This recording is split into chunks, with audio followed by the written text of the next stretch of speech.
ఏంటి 50% వరకు తగ్గింపా? అవును మరి, మన Gayatri Reddy silks weaver sale లో.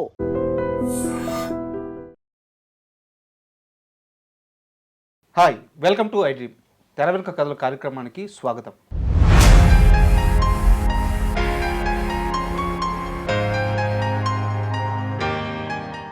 సూపర్ స్టార్ కృష్ణ ఈ పేరు చెప్పుకుంటే తెలుగువారి హృదయాలు ఒక్కసారిగా పులకించిపోతాయి.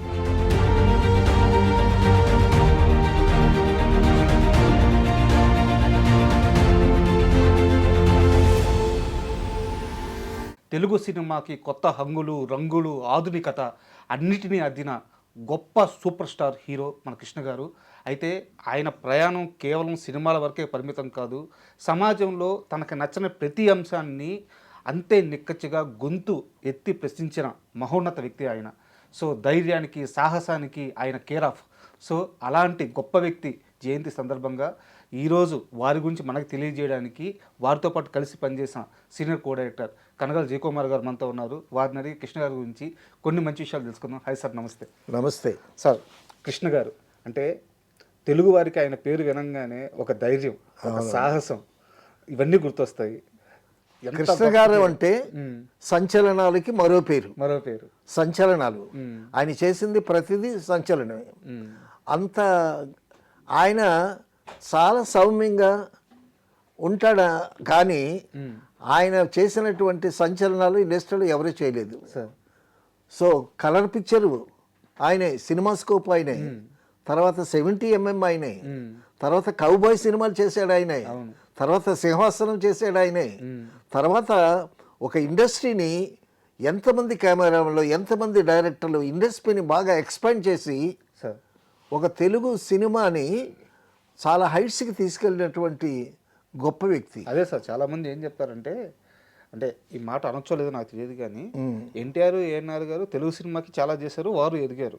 అయితే కృష్ణ గారి విషయానికి వస్తే కృష్ణ గారు తాను ఎదుగుతూ ఇండస్ట్రీని కూడా ఎదిగాడు ఎత్తుకి. తర్వాత తన చుట్టూ ఉన్న వ్యక్తుల్ని కూడా చాలా చాలా గొప్పగా ప్రోత్సహించాడు. ఎంతమంది కెమెరామెన్లు, ఎంతమంది డైరెక్టర్లు, అసలు ఆయన ఆలోచనలు చాలా గొప్ప గొప్ప ఆలోచనలు. ఆ ఆలోచనలు ఎటువంటి ఆలోచనలు అంటే సంచలనాలు, అన్ని సంచలనాలే.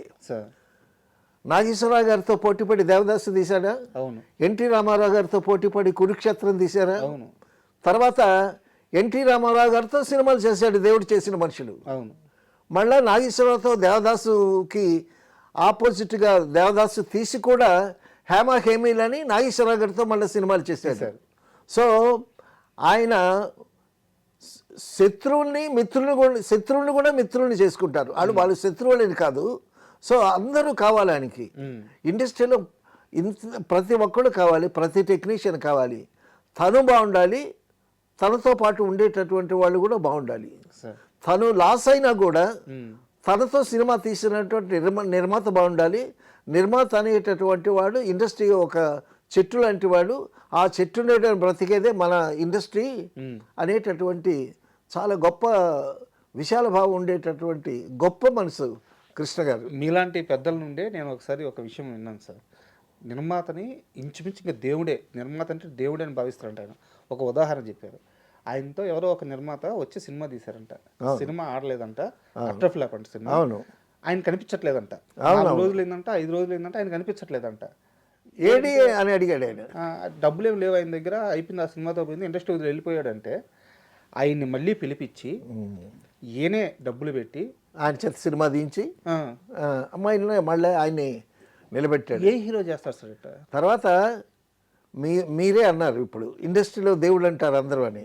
ఆయన కాలేజీలో చదువుకునేటప్పుడు దేవుడు అనే టైటిల్ పెట్టారంట స్టూడెంట్స్ ఆయనకి, ఏలూరు కాలేజీలో. మురళీమోహన్ గారు ఈయన అదే కాలేజీలో చదువుకున్నారు.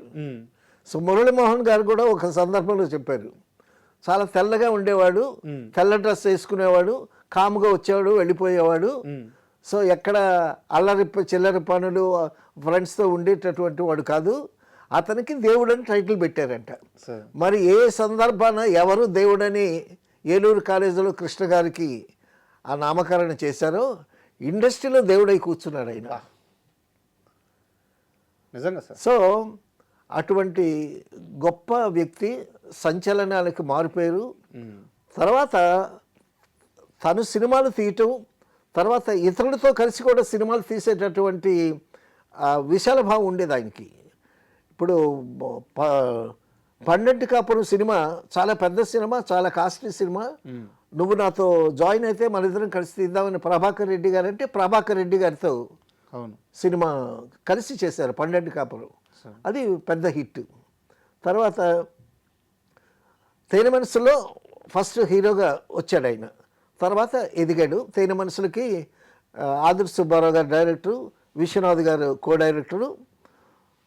తర్వాత ఆదుర్తి సుబ్బారావు ఎదుగుతూ చాలా మంచి సినిమాలు తీశారు. తీసిన తర్వాత సినిమా ఫీల్డ్కి వెళ్ళాడు ఆయన. హిందీ సినిమాలు కూడా తీశాడు.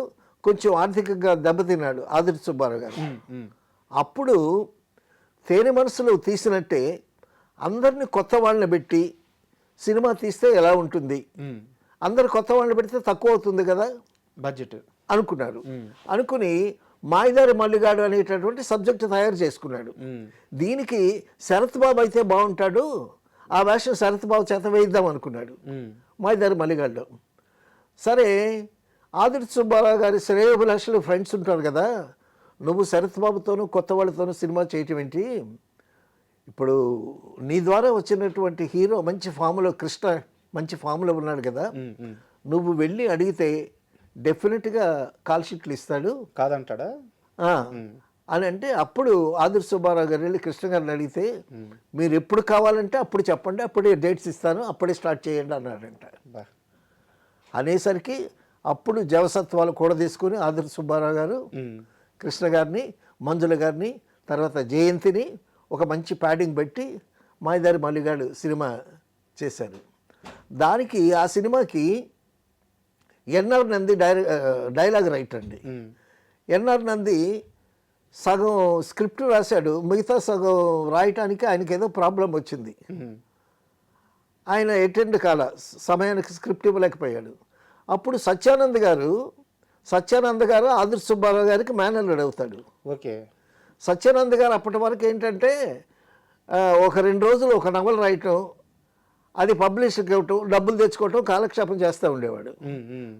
సరే, ఈ ఆదుర్తి సుబ్బారావు గారు చుట్టూ తిరుగుతున్నా ఆయన పెద్ద పట్టించుకోలేదు. పట్టించుకోకపోతే నువ్వేదో రాస్తానని, ఎన్ఆర్ నంది లేడు కదా, నువ్వేదో రాస్తానంటున్నావు కదా, రాయి అని ఆయన ఎంకరేజ్ చేశాడు. మిగతాది సీన్లు ఆయన పూర్తి చేశాడు. కోర్టు సీన్లు అద్భుతంగా రాశాడు సత్యానంద్ గారు. ఆ మాయదారి మల్లిగాడు సినిమా రిలీజ్ అయిన తర్వాత సత్యానంద్ గారికి 7 సినిమాలు వచ్చాయి. అదే సార్, చాలా ఆ విధంగా కృష్ణ గారు ఎక్కడుంటే ఆయన చుట్టుపక్కల వాళ్ళందరూ బాగుపడతారంట. అవునవును, ఆయన పక్కన ఉంటే చాలండి. డెఫినెట్గా. తర్వాత ప్రొడ్యూసర్ బాలయ్య గారు విశ్వనాథ్ గారితో చెల్లెలి కాపురం సినిమా తీశారు. తీసిన తర్వాత నేరం శిక్ష అనే సినిమా చేయటానికి శోభన్ బాబు గారిని అడిగితే శోభన్ బాబు గారు చేయనన్నారు. చేయనంటే అప్పుడు కృష్ణ గారి దగ్గరికి వెళ్ళాడు. కృష్ణ గారి దగ్గరికి వెళ్ళి అడగంగానే తప్పకుండా చేస్తానన్నాడు ఆయన. సో ప్రొడ్యూసర్ని తన ఓన్ చేసుకుంటాడు ఆయన. ఇప్పుడు శోభన్ బాబు గారు ఎందుకు చేయనన్నారు, అసలు అక్కడ జరిగింది ఏమిటి, కొంతమంది అయితే అవి తెలుసుకుంటారు. అదేం లేదు, నా దగ్గరికి వచ్చాడు ఒక ప్రొడ్యూసర్, సినిమా చేయమన్నాడు, చేయటం అంతే. ఫైనాన్షియల్ ఇష్యూసే కదా, అంతే. సో ఆ విధంగా ఎంతమంది ప్రొడ్యూసర్లు, ఎంతమంది డైరెక్టర్లు, ఎంతమంది కెమెరామెన్లు. తర్వాత మనం కృష్ణ గారు సంచలనానికి మారిపోయారు అనుకున్నాం కదా. సో అల్లూరి సీతారామరాజు సినిమా తీయాలని ఆయన అనుకున్నాడు. అనుకుని ఎన్టీ రామారావు గారి దగ్గరికి వెళ్ళారు. ఎన్టీ రామారావు గారి దగ్గరికి వెళితే, అన్నగారు ఇలాగా మేము అల్లూరి సీతారామరాజు చేయాలనుకుంటున్నాము అంటే, ఆల్రెడీ వీళ్ళు ప్రిపరేషన్స్లో ఉండి ఆయన దగ్గర ఒక మాట చెప్పుదాము, పెద్దరికంగా ఉంటుందని ఆయన దగ్గరికి వెళ్ళారు. ఆయన కూడా ఇది వరకు ప్రయత్నించున్నారని తెలిసి ఆయన ఆల్రెడీ స్క్రిప్ట్ తయారు చేసుకొని మేము చేస్తున్నాం బ్రదర్, అది మా దగ్గర స్క్రిప్ట్ ఉంది, ఎందుకు ఆపానంటే అందులో కమర్షియల్ ఇంగ్రీడియంట్స్, అందులో ఒక పాటలకి స్కోప్ లేదు, ఒక డ్యూయట్ స్కోప్ లేదు, సో కమర్షియల్గా ఎక్స్పెక్ట్ చేస్తారు కదా అని ఆపాను నేను. అని అంటే మేము ప్రొసీడ్ అవుతామండి, మేము తీస్తామండి అది ఇది అని ఆయనతో ఒక మాట చెప్పి వీళ్ళు అల్లూరి సీతారామరాజు తీశారు. చాలా అద్భుతంగా తీశారు, చాలా కష్టపడి చేశారు. అందులో ఫోటోగ్రఫీ కానీ, ఆదినారాయణరావు గారు మ్యూజిక్ కానీ, మహారథి గారి డైలాగ్స్, మహారథి గారి డైలాగ్స్. మహారథి గారు ఒక ఋషిలాగా, ఒక యోగిలాగా కూర్చుని ఆ సినిమా స్క్రిప్ట్ని అంత అద్భుతంగా రాశాడు ఆయన. ఆ సినిమా డైలాగ్స్ సార్, ఆ సినిమా స్క్రిప్ట్ రాసేటప్పుడు అంటండి ఈయన అడవిలోకి వెళ్ళిపోయేవాడంట మహారథి గారు. ఒకరోజేమో ఒక అతన్ని తోడు తీసుకుని అడవిలోకి వెళ్ళిపోయి అక్కడెక్కడో కూర్చొని ఒక చెట్టు కింద ఉంటుండేడంట. మరుసటి రోజేమో ఆయన ఒక్కడే వెళ్ళిపోయాడంట రాసుకోవటానికి. ఇక ఆయన ఏ అడవిలో ఎక్కడ ఏ చెట్టుకి పక్కన ఏ పుట్ట దగ్గర ఉన్నాడో వెతుక్కోవటానికి సరిపోయిందట. అంటే అలాగా అంత కష్టపడ్డారు కాబట్టి ఆ క్లైమాక్స్ డైలాగ్స్ సార్, కృష్ణ గారు అంటే నెక్స్ట్ జనరేషన్ కూడా నా జనరేషన్ నెక్స్ట్ జనరేషన్ కూడా అవునవును చిన్న చిన్న పిల్లలు అవును అల్లూరి సీతారాం డైలాగులు చెప్తున్నారు.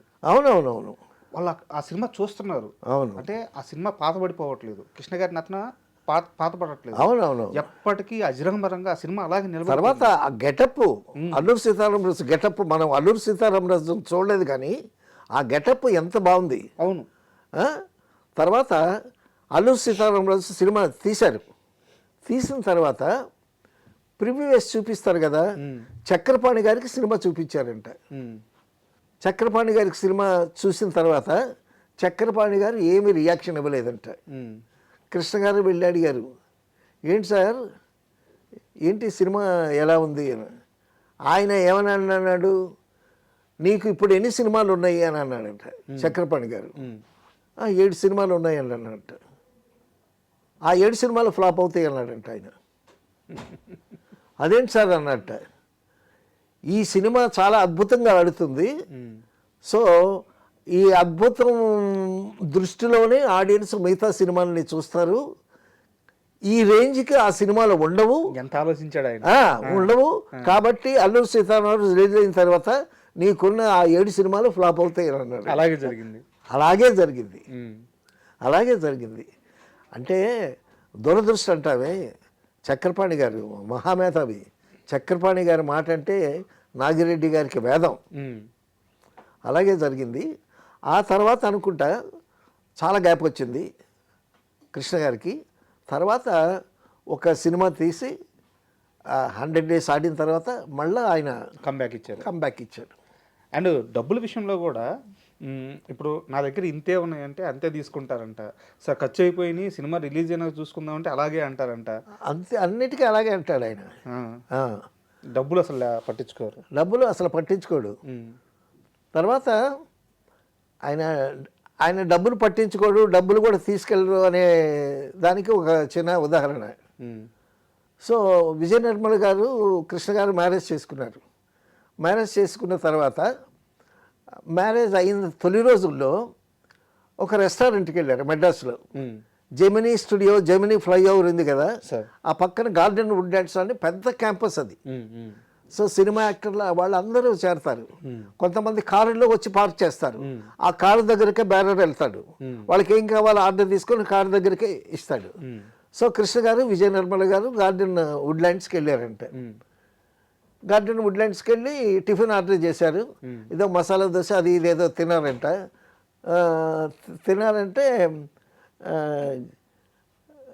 కృష్ణ గారు అన్నారంటే, విజయ నిర్మల గారు అంటే డబ్బులు ఇవ్వమంటారు అన్నట్ట. డబ్బులు నా దగ్గర లేవు, నువ్వు ఇవ్వమన్నారంట ఆయన. ఈవిడ దగ్గర డబ్బులు లేవు, ఆయన దగ్గర డబ్బులు లేవు, ఇద్దరి దగ్గర డబ్బులు లేవు. అప్పుడు బ్యారని కారు ఎక్కించుకొని ఇంటికి తీసుకొచ్చి డబ్బులు ఇచ్చి పంపించారు. జేబులో డబ్బులు ఉంటాయో ఉండవో కూడా ఆయన పట్టించుకోలేదు, తెలీదు. సో ఆ విధంగా కృష్ణ గారు డబ్బు మనిషి కాదు, ఆయనకు మనుషులు కావాలి. మనుషులు కావాలి, ఒక వ్యవస్థ కావాలి, ఒక మంచి సినిమా చేయాలి, ఆయన బాగుండాలి, ఆయనతో పాటు ఆయనతో ఉండేటటువంటి వాళ్ళందరూ సుభిక్షంగా ఉండాలి అనేటటువంటి గొప్ప హృదయం ఉన్నటువంటి గొప్ప మానవతావాదని చెప్పుకోవాలి కృష్ణ గారు. అండ్ మీరు కృష్ణ గారితో 2 సినిమాలు చేశారు కదా. అవునవును. మీ పర్సనల్ ఎక్స్పీరియన్స్ ఏమైనా ఉందా కృష్ణ గారితో? కృష్ణ గారితో నేరం శిక్ష చేశాము, ఫినిష్ అవుతుంది. ఫినిష్ అయిన తర్వాత అల్లూరి సీతారామరాజు అవుతా ఉంది, ఇంకా ప్రారంభం కాలేదు. సార్ నేను అల్లూరి సీతారామరాజు ఏకపాత్ర అభినయం చేశానండి, ఆ సినిమా చేస్తానండి అని. అల్లూరి సీతారామరాజు ఏకపాత్ర అభినయం చేసిన దానికి ఆ సినిమా చేయడానికి సంబంధమే ఉంది, ఇదేదో క్వాలిఫికేషన్ లాగా చెప్పుకున్నాను నేను అని. అంటే ఇప్పటికే డజన్ మంది ఉన్నారయ్యా అక్కడ, నువ్వు చక్కగా కె విశ్వనాథ్ గారి దగ్గర #1 అసిస్టెంట్ డైరెక్టర్వి, నువ్వు ఆ మందలో ఏం చేస్తావు అని. ఇది మీకు ఎక్స్పీరియన్స్ అయింది? అవునవును. అండ్ సెట్లో ఎలా ఉంటారు సార్ వారు? సెట్లో ఆయన అన్ని సంచలనాలు ఆలోచిస్తాడు కదా, బయటికి చాలా అమాయకంగా కనిపిస్తాడండి. నేరం శిక్షలో ఇంతకుముందు సుధాకర్ గారితో కూడా ఒక విషయం చెప్పాను. కృష్ణ గారు నేరం శిక్ష సినిమాలో హీరోయిన్ ఇంటిలోకి వెళ్ళబోతూ ఉంటాడు. ఇక తాండవ కృష్ణ అని ఒకడు ఆపుతాడు, ఆర్టిస్టు. ఆపి, ఏమయ్యా కుక్కలా నేను ఇక్కడ కాపలా ఉన్నాను, సరాసరి నువ్వు లోపలికి పోవటమేనా అని డైలాగ్ చెప్పాలి. వాడు నా ప్రాణం తీస్తే వేషం ఇచ్చాడు వాడికి. వాడు డైలాగ్ బాగా ప్రాక్టీస్ చేశాడు. ప్రాక్టీస్ చేసి విశ్వనాథ్ గారు కాస్త దూరంలో కూర్చొని షాట్ తీయన్నాడు. కృష్ణ గారికి డైలాగ్ లేదు అక్కడ, ఈ తాండవ కృష్ణ అనే అతనికి డైలాగ్ తీయమని అన్నాడు. స్టార్ట్ కెమెరా యాక్షన్ అని చెప్తే కృష్ణ గారు వస్తుంటే తాండవ కృష్ణ ఆపాడు. ఆపి డైలాగ్ ఏం చెప్పాలి, నేను ఇక్కడ కుక్కల కాపలా ఉన్నాను, సరాసరి నువ్వు లోపలికి పోవటమేను కదా చెప్పాలి. ఏం చెప్పాడు డైలాగు, నేను ఇక్కడ ఉన్నాను, నువ్వు కుక్కలా సరాసరి లోపలికి పోవటమేనా అని అన్నాడు. అనేసరికి కట్, మీకు ప్రాణం పోయి ఉంటుంది కాదు. విశ్వనాథ్ గారు అంత దూరం కట్ ఓకే అని అన్నాడు ఆయన. విశ్వనాథ్ గారు అంటే చిన్న ఆర్టిస్ట్ని మాకు వదిలేస్తుంటాడు. సరే, నేనేమో కృష్ణ గారిని చూస్తున్నా, కృష్ణ గారేమో నన్ను చూస్తున్నారు, నేనేమో మళ్ళీ విశ్వనాథ్ గారిని చూస్తున్నా.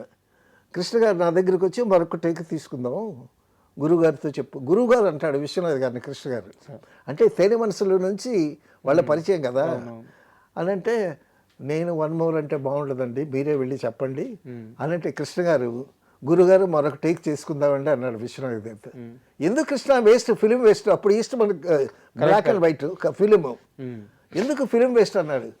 లేదు గురుగారు, నన్ను కుక్క అన్నాడు అని. నిన్ను కుక్క అంటే ఏంటి అని ఆ సౌండ్ నెగిటివ్ మళ్ళీ రిమైండ్ చేసి విని మళ్ళీ తప్పు సరిదిద్దితే మళ్ళీ వేరే టేక్ తీసుకుంది. ఆయన చెప్పటం చాలా అమాయకంగా మరొక టేక్ తీసుకుందాం, నన్ను కుక్క అన్నాడు అని. అంత పెద్ద స్టార్కి కోపం వచ్చేస్తుంది కదా, అలాంటి ఒక ఆర్టిస్ట్ కోపం వచ్చేస్తుంది. అదే ఏ ఐశ్వర్యంగారావు అయితే వీడి చీటి చినిగిపోతాయి, అట్లా అయిపోయేవారేమో.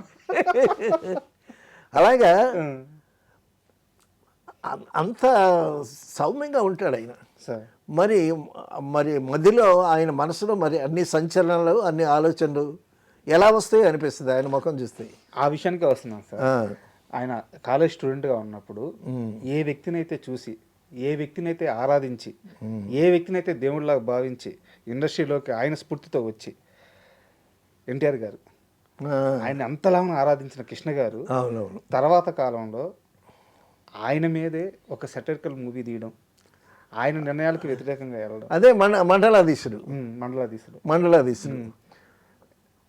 మండలాధీశుడు సినిమా రిలీజ్ అయింది, అయిపోయింది, అంతా అయిపోయింది. అయిపోయిన తర్వాత ఢిల్లీ పార్లమెంట్ దగ్గర ఎక్కడో రామారావు గారు ఎదురయ్యారంట కృష్ణ గారికి. వెళ్ళి మరి పెద్ద ఆయన కదా, వెళ్ళి నమస్కారం నమస్కారం బ్రదర్, ఇంకా మా మీద సినిమాలు తీస్తున్నారా అని అన్నాడంట కృష్ణ గారిని. లేదండి అది ఇదని అంటే. మళ్ళా రామారావు గారి దానవీర సూరకర్ణకి కురుక్షేత్రం ఆపోజిట్గా తీశాడు కదా, దేవదాస్కి ఆపోజిట్గా మళ్ళీ దేవదాస్ రిలీజ్ చేశారు కదా. అవును. అయినా మళ్ళా నాగేశ్వరరావు గారితో హేమ హేమిలని సినిమా చేశాడు ఆయన. అంతకుముందే దేవుడు చేసిన మనుషులు ఇవన్నీ రామారావు గారితో సినిమాలు చేశాడు. అవును. రామారావు గారితో విభేదం పెంచుకున్న రామారావు గారితో సినిమాలు చేశాడు, నాగేశ్వర గారితో విభేదం పెంచుకున్న సినిమాలు చేశాడు. సో ఇక్కడ ఏంటంటే ఇండస్ట్రీలో ఆయనకి శత్రువులు అంటూ లేరు. ఆయనకి ఒక మంచి సినిమా చేయాలి, దేవదాస్ గొప్ప కళాఖండం, దాన్ని మళ్ళీ రీమేక్ చేద్దాం, ఒక ప్రయత్నం చేద్దాం. తర్వాత నేను విన్నది ఏంటంటే టెక్నికల్గా బిఎస్ఆర్ స్వామి గారు విజయ నిర్మల గారు చాలా కష్టపడి చేశారు ఆ సినిమా. అదే చూసిన వాళ్ళు అంత ఫ్లాప్ కాదు, అది ఒక మాదిరిగా ఆడిందని అన్నారు.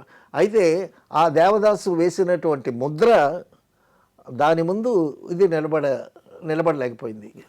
Correct sir. ఇంకోటి ఏంటంటే ఇందాక మనం మాట్లాడుకున్నప్పుడు దానవీర సూరకర్ణ గురించి మాట్లాడుకున్నాం, కురుక్షేత్రం గురించి మాట్లాడుకున్నాం. నిజానికి కురుక్షేత్రం కూడా చాలా అద్భుతమైన టెక్నికల్గా అప్పట్లో చాలా ప్రోగ్రెసివ్గా ఉంటుంది కురుక్షేత్రం.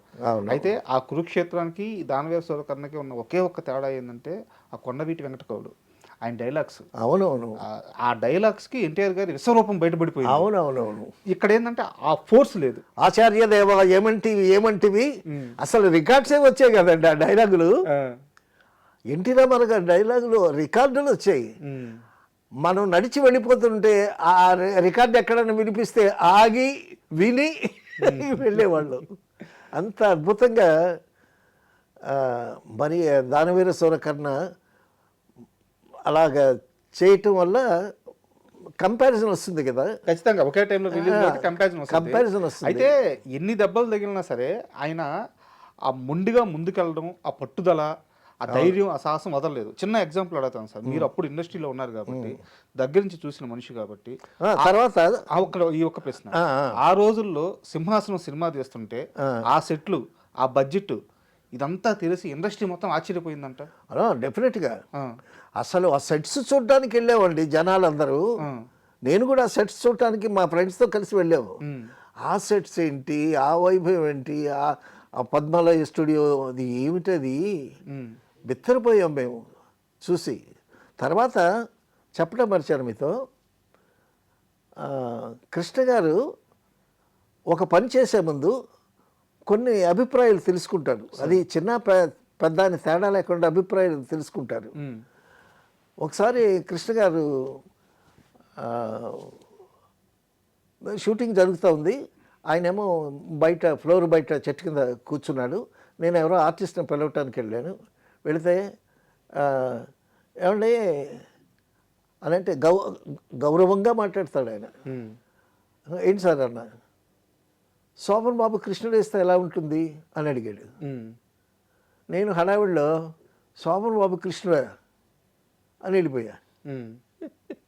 రామారావు గారు కృష్ణుడు రాముడు వాటి నుంచి మనం బయటికి రాలేకపోయాం అప్పటికి. సో ఆ దృష్టితో శోభన్ బాబు కృష్ణుడు అని అనిపించింది. మరి శోభన్ బాబు గారి చేత కృష్ణుడు వేషం వేయించాడు, చక్కగా ఉన్నాడు ఆయన. సో అంటే ఇతను చిన్నవాడే, ఇతని అభిప్రాయం మనకెందుకు అనేటటువంటి దృక్పథం కాదు. అందరూ ఒకటే ఆయనకి, అందరూ ఒకటే ఆయనకి. సో అంత సమాన దృష్టి, ఆ మానవతా భావం, ఆ చుట్టుపక్కల ఉండేటటువంటి మనుషుల మీద అభిమానం, అవన్నీ కూడా ఆయనలో మూర్తభించాయని చెప్పుకోవటానికి చాలా గొప్ప నిదర్శనం ఆయన. సో అండ్ చెక్స్ కూడా ఆయన దగ్గర ఉన్న చెక్స్ అన్ని కానీ పెడితే స్టూడియోలో అసలు స్టూడియో మొత్తం దాన్ని తోరణాలుగా కట్టొచ్చు, ఆయన స్టూడియో మొత్తం అని చెప్పి చెప్తారు. చెక్స్ చాలా చల్లని చెక్స్ ఆయన దగ్గర, బౌన్స్ అయిన చెక్కులు, చల్లని చెక్కులు అన్నీ అలాగే పడి ఉంటాయంట. బట్ ఏ రోజు నిర్మాత నీళ్ళు అడగడంట. అవును, డబ్బు మనిషి కాదండి ఆయన. ఆయన గొప్ప మానవత. అది మనుషులు కావాలి ఆయనకి. మంచి మంచి సినిమాలు చేయాలి, తర్వాత కొత్త వాళ్ళని ఎంకరేజ్ చేయాలి. అలాగే ఎంతమంది డైరెక్టర్స్ని ఎంకరేజ్ చేశాడు. తర్వాత ఎన్ శంకర్ ఆయన ఒక కథ చెప్పి వెళ్ళిపోయాడు. ఎన్కౌంటర్ అని ఒక కథ చెప్పి వెళ్ళిపోయాడు. వెళ్ళిపోయిన తర్వాత ఎప్పుడో ఆ ఎన్ శంకర్ ఒక కథ చెప్పాడు, అది బాగుంది, అతన్ని పిలవండి అని అతన్ని డైరెక్షన్ ఛాన్స్ ఇచ్చి అతని చేత సినిమా చేయించాడు ఆయన. అలా ఆయన డైరెక్టర్ అయ్యాడు. అలా ఆయన డైరెక్టర్ అయ్యాడు. సో ఆ విధంగా ఎంతమంది డైరెక్టర్లు, ఎంతమంది కెమెరామెన్లు, ఎంతమంది ఆర్టిస్టులు. విజయ నిర్మల గారు డైరెక్షన్ చేస్తాను అని అంటే, నువ్వు ఇప్పుడిప్పుడే హీరోయిన్గా సెటిల్ అవుతున్నావు, ఇంకా కొన్నాళ్ళు అయిన తర్వాత చెయ్యి ఇంకా అనుభవిస్తుంది నీకు అని చెప్పి ఆయన్ని ఆపారు. ఆపితే ఆవిడ ఆగారు. తర్వాత ఎప్పుడు మీనా అనేటటువంటి నవల అద్భుతమైన తీశారు, చాలా చక్కగా వచ్చింది. సో ఆయన బాగుంటూ చుట్టుపక్కల ఉండేటటువంటి వాళ్ళు బాగుండాలని కోరుకునేటటువంటి గొప్ప మనసున్న మంచి మనిషి. సార్ నిజంగా చాలా థ్యాంక్ యూ. ఎందుకంటే కృష్ణ గారి గురించి, ఆయన నిర్ణయాల గురించి, ఆయన సాహసం గురించి, ఆయన కష్టపడే తత్వం గురించి ఎన్నిసార్లు విన్నా మనసు అలా పులకించిపోతూ ఉంటుంది. ఒక మంచి రోజున మంచి విషయాలు తెలియజేశారు. నిజంగా thank you very much sir. Thank you. And for more videos, Please subscribe to iDream channel. Subscribe to iDream Media. Please subscribe to iDream. Please subscribe to iDream. Please subscribe iDream. And please subscribe to iDream. For more videos, subscribe to iDream. please like, share and subscribe to the channel. Congratulations, iDream. Subscribe to iDream. Subscribe to iDream. So subscribe to iDream Media. iDream ki iDream team andarki huge congratulations. Please subscribe iDream Media. Please subscribe to iDream. Subscribe iDream. Please subscribe to iDream. iDream అంటే నా కళల ఛానల్ను subscribe చేసుకున్న నోరు తిరుగుతలేదు, మీరైతే గంట గుర్తు కొట్టండి. For more such videos, please subscribe to iDream. Subscribe to iDream. Please subscribe to iDream. Please subscribe iDream Media. Please do subscribe to iDream. Please subscribe to iDream Media. For best entertainment and information, please subscribe iDream. And don't forget to subscribe to iDream.